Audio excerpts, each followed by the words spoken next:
Nice. Fáilte gach dainne. Welcome to our session with the inimitable Nikolaj Feifer. Nikolaj, this is your first Celtic Media Festival, am I right? Yes, absolutely. First time in Belfast. First time in Belfast. Yes. Oh, let's give him a big rousing Belfast welcome. Tack for being with us. That concludes my entire Danish. Well, that's good. Thank you. So our session is titled From Copenhagen to Connemara, Navigating Narrative and Language with Nikolaj Feifer. We're going to start with some of your early work. We have Banken, New Normal, Shit Happens, Afvoering, don't know how the pronunciation is on that, all written in Danish, various genres, precincts, etc. How did that variety develop your writing and your style? Well, one of those people that's somehow always knew that I was going to do this. I was like 14 or 15 years old. I saw a movie that some of you may have watched, the older crowd in here, the Big Blue. Does it resonate with anyone? A French movie? No. Clearly not. Who wants to watch French movies anyway? I know, I'm sorry. Luc Besson, it's from '88 and two divers competing. And anyway, I saw that and I was like, shit, somebody's made this, I suppose. Somebody's actually made this. So I was like, well, I suppose being a director is a thing you can be.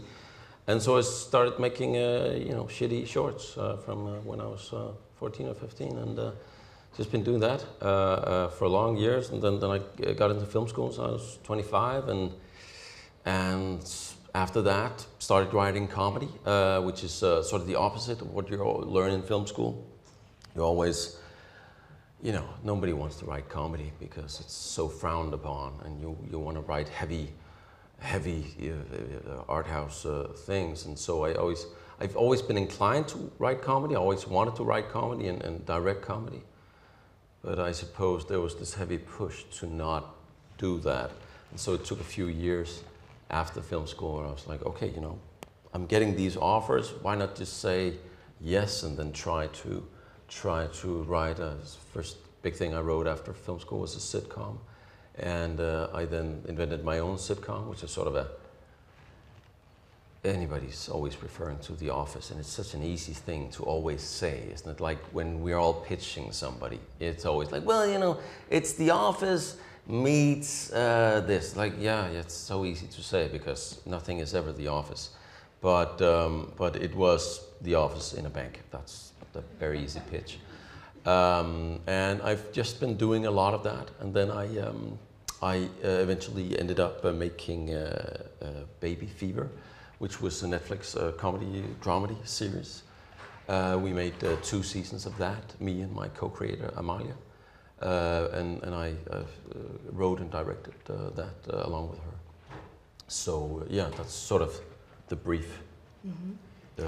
And so your early work was written in Danish, as was Baby Fever, or Skruk, as it's called in Danish. Yes. But the difference with Skruk or Baby Fever was that Netflix was involved and on board from the beginning, from development, or from early on in the project. So you were always kind of writing that in Danish, but with a view to there are going to be larger and non-Danish speaking audiences watching this. Did that impact at all, you thinking of how any audience was going to, perceive and interpret that? Were you worried about anything being lost in translation? The tone of it is very kind of acerbic and it's quite punchy. Yeah. Did that impact the writing process at all? Well, as we all know, comedy has a hard time traveling, right? I mean, and I suppose especially it's not like there's a lot of Danish comedy that's sort of traveled a lot. For some reason, Danes have done a lot of crime. I'm sorry, I can't take credit for any of the crime dramas that we've been doing. But that's sort of a lot easier to sell abroad, right? Because everybody can sort of understand, okay, so there's 2 parts of a body and it's on each side of a bridge. And yeah, okay, that makes sense. And you don't really need a punchy dialogue for that. Not saying that's not hard in itself, it's something else. But we try to sort of steer clear of thinking too much that this is going to be viewed from somebody else. And I think what happened in Danish Netflix. I don't know if you've had this sort of the same development of how how Netflix and other streamers look at it. But when Netflix first came to Denmark, they had the ambition to sort of just harvest some good ideas and then make them global. So they were like local for global thing. And I think one of the first there was a breakout hit that was a Danish series called The Rain, sort of a near-fi thing, I suppose, which was then a hit in South America and other places. And they stopped that strategy then after a few years, because what happened was you go into a country and sort of say, you just have to replicate our American hits. It loses, its sense of, I suppose, urgency or belonging or something. Identity. So, identity, and so Netflix, at least in Denmark, was very good as saying, okay, our ambition is to be local for local. Mm-hmm. So you first and foremost have to make something that resonates with your own country and make something for you. And I think that was, that's nice, because you don't, it's so hard to think of what will somebody from the Netherlands think of this or It inhibits the writing process, I think, if you're trying to... It does, yeah. To write for an audience or a nation or region that isn't your own. And yeah, I think if you're trying to find a common thread or something relevant in the local that is universal, that's a lesson for us all, I think. I think that must be the only way of writing. I know you all know that sort of being a writer is always jumping back and forth between just being creative and then being an editor. And you're like your own editor all the time, and you're looking at the stuff you've written, but you got to separate these things. We all know that. It's really important, because otherwise you just hate on yourself. It's like, you write a line, you're like, nobody's going to laugh at this. No. Oh, well, my boss is reading. She hates... she hates everything with a cow in it. Okay, I'll write a pig instead. You'll just inhibit yourself constantly. Yeah. So try to just, what was Hemingway said, like, write when you're drunk and edit when you're sober, sort of. And that, I know that resonates with Irish people, of course. But definitely you try to compartmentalize those things. And I think that is a part of the writing process as well. Because of course everybody, when they're writing, has a viewer in mind, because you're constantly being barraged with questions from, readers, your producer, a consultant, which is like, I don't get it. What's the premise of this episode? What's the will of this character in this scene? You're standing on set, and the actor will come to you and say, "What I will? I don't know. Getting out of here and getting paid. No, I don't know. Why do you?" Questions, but so of course we constantly have the other person looking at us. But you, at least in the process, if only for a glimpse, you try to not care. But I will say, just real quick, we had like half a year. Our production company gave us about 2,000 euros to sort of develop. Like here, they didn't have a green light from Netflix. They just knew that they were going to pitch this to Netflix. They took us in. This whole thing is about the baby fever thing I did for Netflix.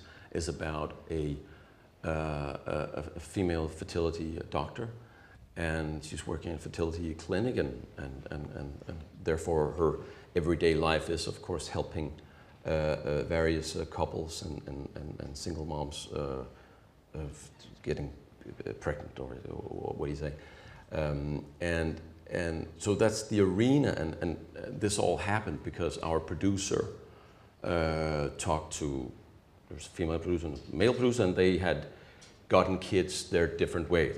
The female producer was lesbian, had a big, of course, process with conceiving through fertility, and the male producer was not lesbian. That was just whatever. Traditionally hard to find male lesbians. And he was like, what's the fertility clinic thing? And she just had to explain this whole area to, and he was like, well, I'm not sure that resonates with a lot of people. And they sort of did the research, and now, at least in Denmark, I think about 10% of all kids, are to life Through via some means of AI or AI assisted. Oh, no. Yes, the other AI, artificial insemination yes. or in vitro fertilization. Sorry. IV, or yes. the other AI possibly in the future. Who knows? God, yeah. That's another sort of near-fi, of course. That's another. Yeah, very dystopian.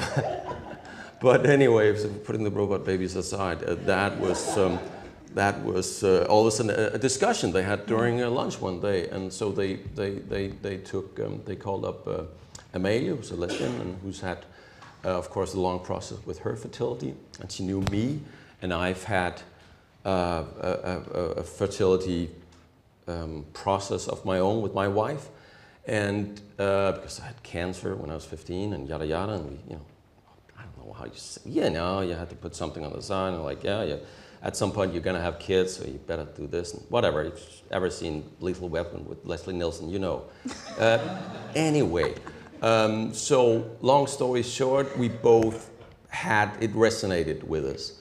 And this is not to say, oh, you only gotta write what you know, and you're not allowed to write something if you don't know it, because if you don't know it, you should, of course, then, educate yourself and go in and talk to people and really get it under your skin. But for us, it was quite easy to know this subject. But it was also the fear from Netflix. That's why it took so long for us to sell it. It took half a year to develop a sort of a pitch document, which was like a 14-page pitch document, and that's like even making it too long, right? Because, everyone hates to read, fucking 40. Sometimes, people will send me, it's like a first pilot script and a 30-page. Fuck, I hate you already, You get 30 pages of something, you just hate the people who send it to you. It's so strange, but you can really just hate them, and you never met these people. You just fucking hate But just to get back on track. Sorry, yes. You're fine.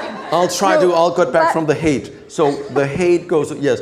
And we presented it to them, so this is going to be sort of a comedy drama, but it's going to be set in fertility clinic. And they're like, comedy about these poor people trying to conceive? Is that good? Are you taking the piss out of them? I said, no, it's not that. It's not, no, the comedy lies somewhere else. The comedy is more like the workplace, you got a strange boss or a strange coworker that you clash with, or these things. And then when you're inside, sort of when you're with the clients, you have respect for that and troubles. And that was just hard to explain them, as you know, with every comedy, and it's always hard to explain anything on a paper, and you can do a song and dance, but it won't necessarily convince people. So we ended up writing 3 scenes, again, sort of on spec, because we didn't get any money yet. So like 3 times 4 pages, and send them to Netflix, and then they said, okay, now we understand the tone, and okay. And then they bought it. So we started in January and they bought it in December. So that sort of process. But the good thing about Netflix is once they buy it, that you don't wait for any other, you just, here's the money. Yeah. And that was it, 6 times, about 30 minutes, and the budget was about 3.3 million euros. And then 5% more in season 2, as it often is with Netflix. And so back to writing in Danish and writing in English, or writing for other audiences. Danish, I suppose, I'm coming from an Irish language background. It's a small minority language. Danish is relatively small, but still much bigger than any of the Celtic languages that we in this room are accustomed to. But there's a lot in common there, where most people in this room will speak more than one language. Yes. And I think from a TV point of view, that opens us up more to other markets, etc. And I wanted to ask about, first of all, working in Danish versus working through English or any other languages. We're going to come to Babaí Brain in a minute, but just prior to that, had you any other experience in writing for non-Danish audiences, or writing in a language other than Danish? No, never. I've had few things that I've written trying to sort of translate this to English and try to sell this and stuff like that, but never directly writing for anything else. So that was really a first. Yeah. And so then, Babaí Brain, which we'll get into after we watch a little short clip. So if we could play, we have a short clip of the wonderful Babaí Brain. There. It's okay. You down to roll? Yeah, Sheena bet je om Babaí kika. Kika. Ik zie echt een nik. Wow. Oh, Sarah. Wat is dat? Oh, en no, Sheena, gur bremmen. Oh. Lekker mooi.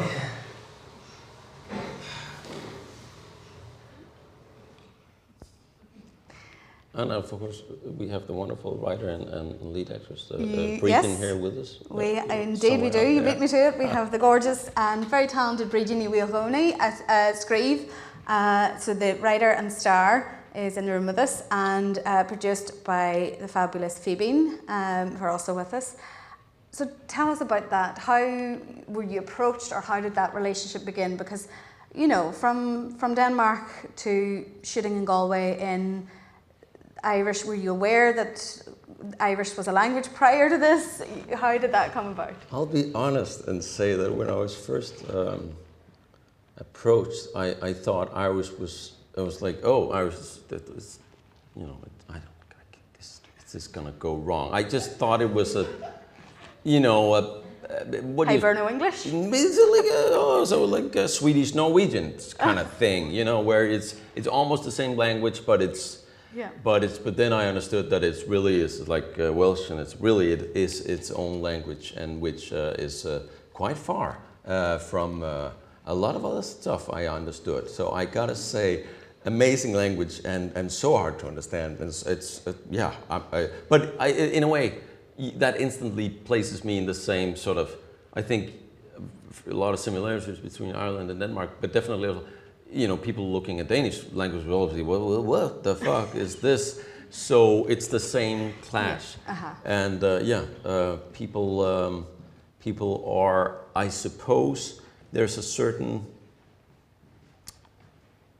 humility. It's not that I conceive sort of Irish people as humble people, but they're very down to earth, and I think that's what they got in common with Danes as well. It's like.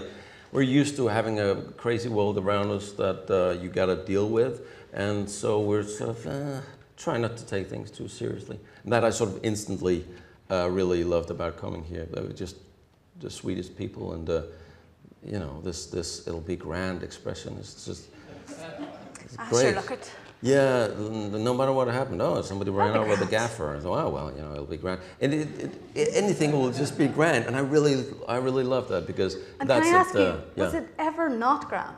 Was it ever not? I can't. It's always grand. I know it's always better to talk about cornflakes, but I can't really. No, it's always grand. That's what I'm saying. It works. It if works. If you say it'll be grand, it will be. Yeah, and I suppose that's very much. Is. Yeah, it's a mindset, and it's also a mindset that works very well for movies, right? Because. I mean, at the end of the day, this is not. It's. We're doing this, but it's not. Not life or death. It's not life or death, and it should be treated as such. And I think we've all been in situations where we're on a set and we're, you know, stressed out, and we really, you know, try to convince ourselves that this is life and death, and we start yelling at people or others starts, and it's just not worth it. It's stupid, and you don't work very well under that. So yeah, I think that humbleness, and you say you know that you have to speak other language. I think maybe with that comes a sort of, because you know, I've met a lot of Americans who are like, you know, this is the whole world, and of course it's a big world, and so why should you ever leave that big world? You don't need that. But being a small language born in a small country, you have to have a certain look. Yes. Out. Yeah, I think we're all glad to not have that American exceptionalism. I think it's dangerous. It's a dangerous drug. It's yes.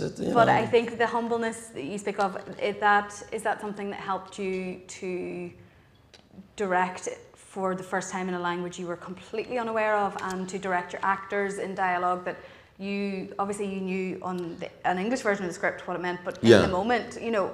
What was that like, and how did you cope? Well, what we did sort of very specifically was, because I was starting out with the project, I of course immediately was afraid of having that situation on set where, you know, we'll have a take and I'll be like, I don't know what they said. I don't know if I should say go again, or I was so afraid of that, which is a very classic, you know, director thing. You know, people who've been on set will always know that no matter what language you're directing it, that the whole, what should I say next after this take? You know, sometimes you're like, you have a take and everything's going so well. They're amazing. It's just like, I really don't have anything to say. And you don't want to be the director never having to have, because I'm getting paid for this, so I gotta say something. So you always sort of, not always, but there are occasions where you're really just, just rushing, like, oh, shit, I gotta say something. So I was afraid that I wouldn't have anything to say out of sheer incompetence. But what happened was, of course, on the set, we did a dry run. And of course, Regina and I had worked for months and months before with the script. So we really, of course, knew what all the scene was about. And I sort of knew, of course, the dialogue.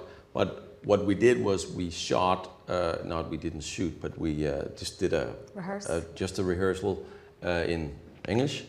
And then we went over to Irish. So, of course, I knew vaguely what was being said, but what surprised me, I suppose, was that it's not that different. I mean, you can easily tell when something is off tune or feels a bit off or a bit fake, or you could. Are the beats the same? Yeah, and we had a great scripter on board who, once in a while, I mean rarely, maybe 5 times during the production, told me, this man forgot a word, so we gotta go again because he forgot to say that word, something like that. It was. And that's the kind of thing that even if you were directing in Danish, you would still possibly miss because your focus isn't just on it. Yeah, sure. We really do rely on the scripties anyway. Yeah. For that, but all the more so then in a language that you were completely not following. So. Yeah. But and it's always nice to have a scripter, just because you all know that sort of the DP's team is, the DP's team is always like 7 people, they're all like, hello, with buildings and lifting stuff. And the director's team is like, it's me in a Snickers bar, and that's just it. So it's nice to have a scripter, just so you're more of a team there. But I at no point did I feel like I was like, being, this was just nice people all around. Is there anything else about shooting in Galway or in Ireland? Because that was your first time shooting anything in Ireland, Yeah. Did anything else stand out to you?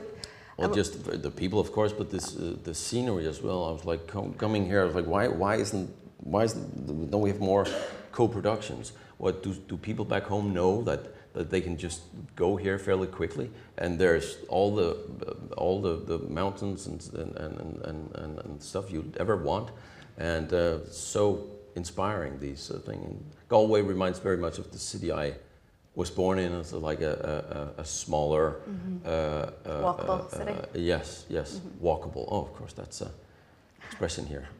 Everything's Denmark is walkable because it's so small. So see you on the other side of the language of the country in like 2 hours, and we'll walk there. Yeah.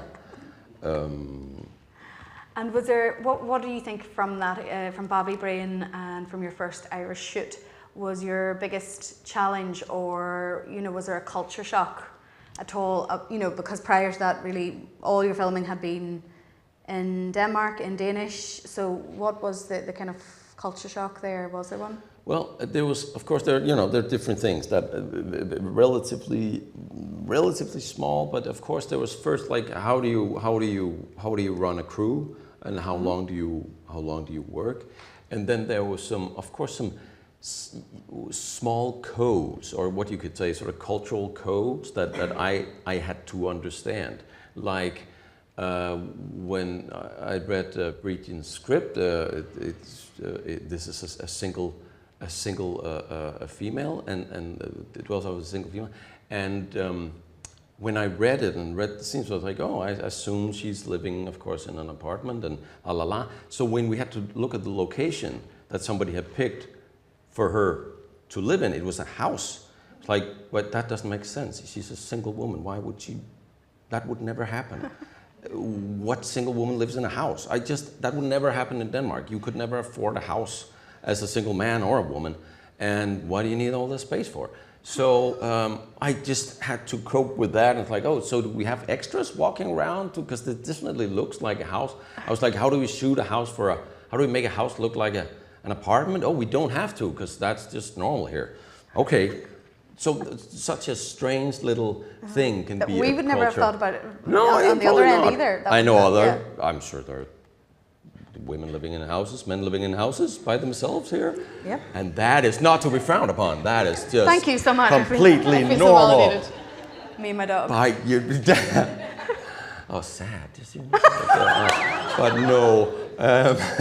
No, her name is Maggie. Oh, I don't know if that makes it better. But well, can we talk about the other culture shock? Yes, I'd heard a lot about the whole we're shooting for 10,000 hours a day or something like that, and that was just maybe that'll lead us on to yes. Can we put up our slide there, please, Josh? I'd like to show you a sample call sheet if we'll go into a few points, but I'm not sure if you can see maybe it. Maybe at some point we can zoom in, but we'll I have see. it here for you to refer to anyway if you want to. Maybe it's easier for everyone just to walk if you up want here. to zoom in here. But I basically, take out your pens and start taking notes, because he lives in the utopia that we deserve. Essentially, 4 days a week would be it's very normal rare. In Denmark. For No, shooting. no. I'll say sometimes we do like normal is a 5-day week. A 6-day week would never happen. So that's just out of the question. But sometimes we do a 4-day week and then have 10 hours instead of the norm is 5 8-hour days. And then sometimes, let's say if we go to another part of the country, there's in the middle of Denmark there's a big island called Fyn, and that has a lot of nice scenario, and they also have a lot of subsidies and their own sort of fund. So there's a lot of movies that you could say are written and originated in Copenhagen, and then they're like, okay, to get the subsidies, we'll go to Fyn, and it's okay because there's a lot of scenarios, and this couple that were living there will just they'll fucking have a house now and cows, and perfect, and then go to church even, and then we'll just shoot it in Fyn. That's nice. So, and then of course the crew will have to go 1.5 2 hours to Fyn, which for us feels like almost at the other side of the country. I suppose it is roughly the same here, right?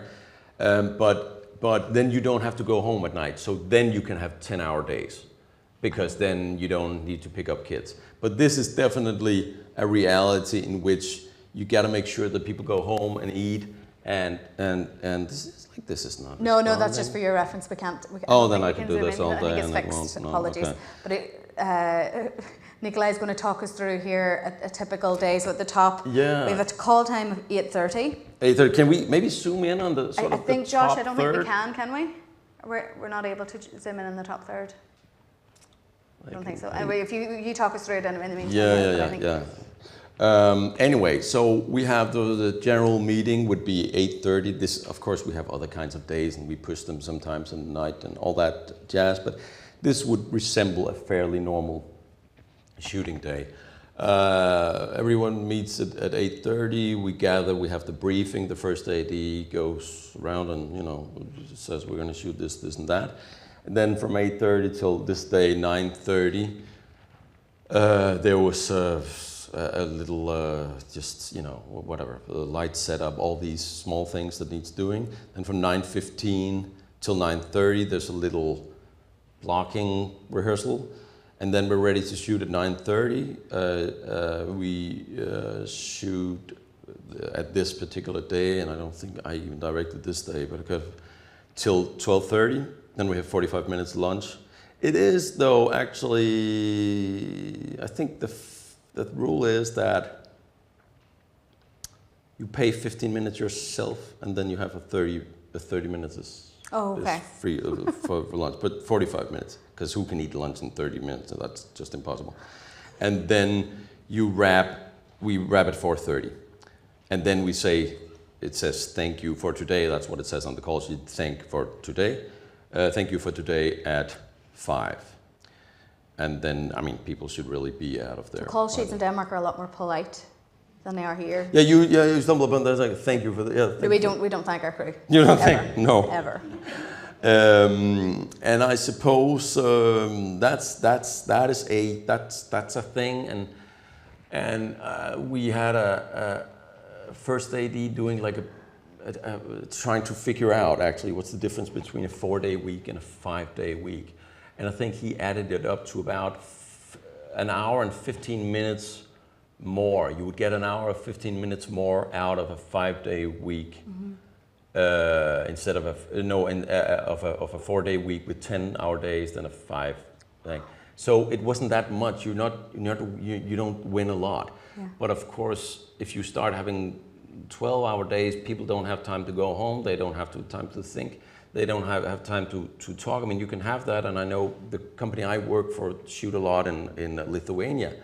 And the thing is just, of course, I know it's completely different. I mean, if you just go to Sweden, it's different things. So this is just, it's not to say one is better or worse than the other. Just, maybe it's interesting sometimes to, whatever, look at differences and pick and choose from that.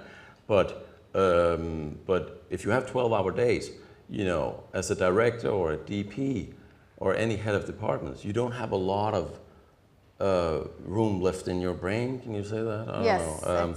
You're working at a high capacity for because then you're done at like 6 and you're like, gotta go home and cook. And I don't know, what is that? Then fucking pizza or what? I don't know how you cook at 6.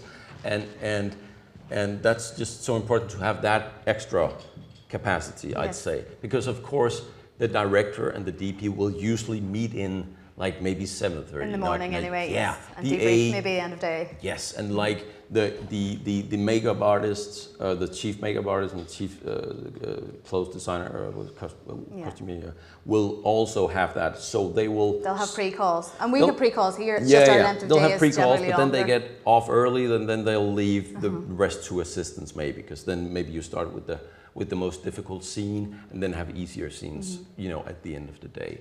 So that could be one way of doing it. But of course you gotta be very efficient, which I gotta say was also my experience with the Irish crew. Very efficient and very nice. And just the tone, we've all met, I'm sure, a lot of assholes on set, but it's just so easy being an asshole, right? It's so easy, and it's so, from all points of view, it's stupid because it doesn't really pay off. No. People just get frustrated, and it doesn't pay off. Comes out on set, and even if you're spreads. the most evil person in the world, you'd find out.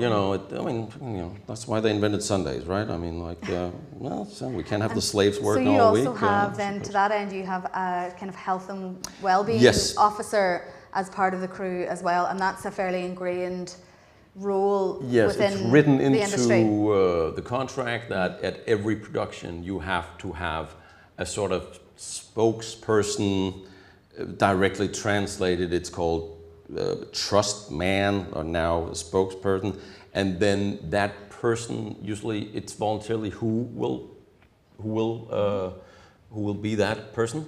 Like on this production, it was the Boomer, I think. And so that person get about 60 euros extra a week on top of their salary. And then they're the person that other persons on the set can go to and say, I don't feel comfortable around that guy, or this woman shouted at me, or I saw the director shouted at 3 extras and I don't think that's okay, or something like that. Like, I remember it's a stupid example maybe, but like on the first day of our first, the first day of our first season, when I was directing episode 2 and onwards for that, and we went 4 minutes over or 6 minutes over. So we had to finish at 4:30 and we finished at 4:34 maybe. And then that guy just went directly to the production office and said, we can't have that, and it's fair. And then one other day, I think we were 3 minutes ahead and 5 minutes ahead, and so we sort of, ended up. But it's definitely, I remember those days where you're like 10 minutes over, and you're like, I mean, the worst day I've ever had, and I think I talked to you about this, was we went an hour over, and it was a horrible day, and we had to do a sex scene in the end, and shooting in from from a glass outside, and somebody's having sex inside, and we're they're doing the humping and pumping inside, and we're shooting in there, and it just, they hated us because I couldn't explain directly what they had to do, and the female lead, who's this lead in this, was amazing lead, said, I'll never forget, she said, I feel like a robot in underwear. And I was so sorry, because that's the last thing you want to be. I mean, I can't talk for all robots, but I just, I assume that's not good. Sorry, was there somebody with a question over there? No, that was just a hand. We'll get to questions in a wee minute. I think we can lose that slide now, Josh. Thank you so much. We have another couple of points here to get to before we get to questions. But while we're on the topic of working in Ireland, so that was your first foray into Irish projects and working in Irish and working in Ireland. Are you open to more? Are there any in the pipeline you want to tell us about? Definitely. We're hoping, we're now in sort of a very early development with a comedy over here with Phoebe, that as all good things start with like having drinks one night with people and just saying stupid stuff. So the first night I was in Galway, we were sitting, you guys took me out to a very, very nice restaurant, great, like an Italian restaurant. There was even a guy playing a piano, playing Billy Joel songs, and so everything was perfect. And we were I was just talking about whatever I did, and mentioning, oh, that's spooky, and mentioning and sort of an idea I had in Denmark, and then Derek contacted me a few months after and said, that idea you talked about that night, I think that could actually be a series. And so now we're sort of in early development with this, and now have a treatment, and tomorrow we have a little writers room where 5 brilliant writers and me are going to meet up and talk about how a season could look. So that's just very exciting. Yeah. Brilliant. And you said that you're doing more, you're obviously a writer and director, and you've also in the past edited and produced, which again, a lot of people in this room will be used to working in Celtic regions and with Celtic languages. We tend to be, a lot of us, a jack of all trades, yes. Master of none in some cases, mine. But, that is that kind of versatility, is that a product of working in a smaller market, or is it just something you were interested in, or did it happen by necessity? And now, for me, more of a chance. I mean, when I went to film school, my teacher said a smart thing. He said, you need also to be able to write, because there was a lot of directors coming out that didn't know how to write and didn't know structure, and therefore, just by not knowing structure, couldn't talk to their writers. One informs the other. Yeah, yes. and just you all know that to get a project off the ground, you need those first pages, you need the pitch book, you need all these, you need the sharp synopsis. And if you're constantly waiting for a writer to sit and do that for you, or when's the good writer being available or something, that's not good. So I gradually started writing more, which I love. And I gotta say, I have 2 small kids, 3 and 7. So writing is a lot easier, you could say, than directing. I'm not out of the house all the time. But you're writing more than you're directing currently? Yeah, definitely. But I think I'm too restless to be a writer. Those like sitting in an attic and just enjoying that. I really like, that's why I really like doing series, because there's the cooperation with a lot of other people, and you have the writer's room once in a while.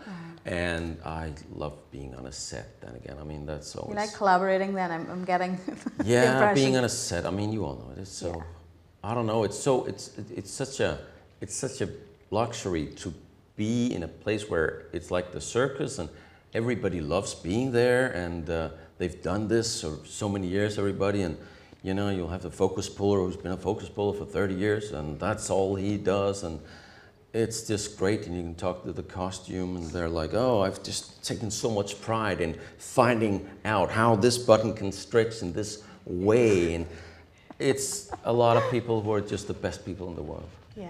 We're very lucky to do what we do, and I think we're going to have to get you funding or a job with NI Screen and Screen Ireland to go and pitch Ireland as a shooting location to Denmark, because that was going to be one of my questions, but I think you've answered it about, you know, I think we're missing a trick with more co-pros between Denmark and Ireland. Obviously. But I'd like to open it up to questions now, if anyone has any questions for Nikolaj. I can't see a thing, but do we have any? So was that first question, right? Nobody wants to be the first. Well then, tell me, when we're talking about markets, your main trading partners and markets would be Germany and Sweden. Would that be accurate? Yeah, I suppose you could say there's a few like series in Denmark that are heavily subsidized, like a few in Germany. Like we have what's it called, Blue Sky Crime. You have that concept as well, and we have a Blue Sky Crime that takes place in the city where Hamlet was from, Elsinore, and the Germans are co-producing that. I think ZDF, and so there is a lot of programs where you like go to Germany and take those money but it's not. I mean, the German production setup and the Danish are very different. So it's not. It's not that big, but definitely Sweden and Denmark are big. At the moment, every Dane look a lot to Norway because we're so amazed by what they do. A lot of really good things are happening in Norway. I'm sure you all know Joachim Trier and his great works. And it seems that Norway has gotten a bit more, they've got a sort of a bit more respect for the broad, the selling tickets, which is often a problem in Denmark, I suppose. I was trying to explain sort of the Danish subsidy system before, it's very much, you have what's called like Denmark made 25 or 24 feature films a year. They're all subsidized by the government. There will be the occasional one or two movies that will be completely independent, you could say, somebody's uncle who owns a clothes factory or something. And that's about it. But then they're all subsidized. And usually the state will subsidize most of it. It's another thing with TV series, of course, because you get money otherwise. But I'd say like 80% of the money will come from the government on these things. And then some will come from broadcasters and some will come from co-pros. Like, okay, we need 3 million kroner from Sweden. Great, so we'll do a production setup there. We'll do some studio shooting and we'll do the posts, the sound there, or these things. Or as I said, at the company I'm working for now, they're shooting a lot of series. You know, the Chestnut Man, does that ring a bell? It's a Netflix series, crime. Anyway, that's a thing that they're then putting out and shooting in Lithuania. But now we've just gotten a new fund in Denmark that will hopefully hold a bit more of them home, and that will also make us more attractive to foreign partners. So maybe that could also be interesting from you, that there's actually now about 6 million euros a year you can seek. You can get kickbacks from. It's in the form of a tax credit, or? I'm actually a bit. I think you get actual money. Oh, excellent. I'm not quite sure, but it's a new thing. It's only starting out now. You're approachable, is what you're saying anyway. Anyone in this room wants to approach you for a co-pro. Yeah, definitely. I know a good producer from Phoebe Kieran has just done a few courses and meetings in Copenhagen, and we definitely hope to tie us in further. Absolutely. But it's a resource and a relationship that can be further exploited, I think. I'd certainly love to come back. Yeah, we're only at the start of it, I think, at the minute, so there's plenty more to go. Hopefully. Absolutely. If no one has any questions, which I don't think we do. Oh, we do. No. Hi there, I'm Matt Chapman and I'm studying a Masters at Falmouth University at the minute. From being in Cornwall for 4 years, I've had some friends that have engaged with the Cornish language, and myself it's something that I'm aware of that I want to do more of. So for you directing something that was in Irish and there's a language you're unfamiliar with, how did you approach preparing for that process? I mean, I talked a lot to Bridget because I really had to understand the direction, of course, of each scene, and I tried to understand. I mean, I was here like twice before we actually had to shoot. I think if I had just come in sort of cold, it would have been quite hard. But I visited Galway 2 times before we just to get a feel of how are people and how is just fucking everyday life, and this so important. So humility again, I think that's the sort of the through line in this. Humility is just a very nice thing. I mean, I remember as a director, the very first time I said out loud on a set, you know what, my bad, I'm wrong. Sorry, you're right. Makeup artist over there, you're right. We shouldn't. This isn't working. Wait, just to say that out loud on a set is so important, and it immediately has everyone helping you, and everyone hopefully also respecting you. That doesn't mean you should say it 15 times a day that you don't know what you're doing, but it's just, we can all see through idiots who are claiming to be knowing what they're doing and not. And the more you claim that, the more desperate it gets, and that's often when it gets stressed out. I'm telling you, because then it's like, my life as a family father is way more stressed out than when I'm standing in front of 30 people, because my kids won't listen. I mean, the gaffer will listen, but the kids won't listen. So have you tried paying the children to listen? That might be the difference. It doesn't work, and then union comes in, and they're like, famous toddler union. But yeah, the moment you. I think it's like watching actors. You can also see there's something fake when that doesn't work, and you can see something fake. And I think everyone can see when a director is faking as well. And don't try that. Just be humble and nice. That's a lot easier. So you're saying don't fake it till you make it? Yeah, something like that. Well, I'm from more of like a documentary and factual filmmaking background. So for me, it's about spending time with the contributors or being in that kind of area wherever you're filming or wherever you're trying to create that kind of intimacy about your understanding and showing your understanding of that culture, wherever it may be you're filming. So I guess it's a similar process with actors where, having me not directed anything script-based ever, you're spending a lot of time with your actors, you're doing that world building through the script read-throughs very early on in the process, I imagine. Well, then it sounds like you have a lot of tools already at your hand. I mean, as you say, documentary filmmakers will really take part of their participants' life, or they will respect their life. You've got to be respectful as a documentarist, and you've got to be there.